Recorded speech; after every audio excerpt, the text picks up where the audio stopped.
పాలకుల మెప్పు కోసం అధికారులు తప్పుడు కేసులు పెడుతున్నారని ఫైర్ అయ్యారు మాజీ మంత్రి రోజా. హామీలు నెరవేర్చని కూటమి నేతలు ప్రజల్లోకి వెళ్లగలరా అని ప్రశ్నించారు. రోజా కామెంట్స్ కి కౌంటర్ ఇచ్చారు హోంమంత్రి అనిత.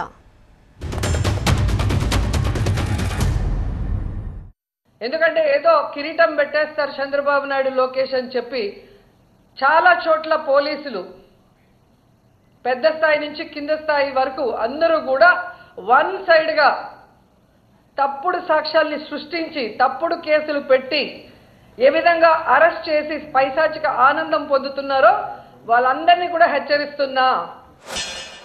మేము కూడా చాలా సందర్భాల్లో ప్రతిపక్షంలో ఉన్నాము. ప్రతిపక్షంలో ఉండి మేము కేసులు పడ్డాము, మేము ఇబ్బందులు పడ్డాము తప్పించి ఏ అధికారి మా వాళ్ళు ఇబ్బందులు పడిన పరిస్థితి కనిపించలేదు. అది మేము డ్యామ్ షూర్గా చెప్పగలం. మరి మీ గవర్నమెంట్లో ఉన్న అఫీషియల్స్ ఎందుకు ఈరోజు బయటకు వచ్చి తప్పుడు చేశారని చెప్పి ప్రజల ముందు లేకపోతే చట్టం ముందు నిల్చోవాల్సిన అవసరం ఏమొచ్చింది, ఎందుకు వచ్చింది అన్నది మీరు ఆత్మావలోకనం చేసుకోవాలి.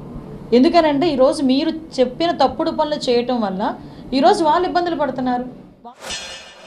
అండ్ అధికారంలోకి వచ్చిన మీరు జూన్ నుండే నిరుద్యోగ భృతి ఇస్తాము, తల్లికి వందనం ఇస్తాము, అన్నదాత సుఖీభవ ఇస్తాము, ఆడబిడ్డ నిధి ఇస్తాము, ఫ్రీ బస్ ఇస్తాము అని చెప్పారు.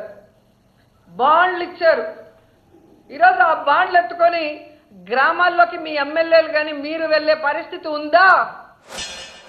ఎక్కడైనా ఏదైనా చిన్న అవకాశం ఉంటే రోడ్డు ఎక్కేసి దాన్ని బదనాం చేసేయాలి, లేకపోతే గవర్నమెంట్ మీద బురద జల్లాలి అనుకుంటున్న జగన్మోహన్ రెడ్డి నైజానికి నిజంగా మీరు అన్నట్టే కనుక మేము కూటమి ప్రభుత్వం మేము పని చేయకుండా ఉండుంటే ఈ టైంకి రోడ్డు ఎక్కి మాట్లాడాలి.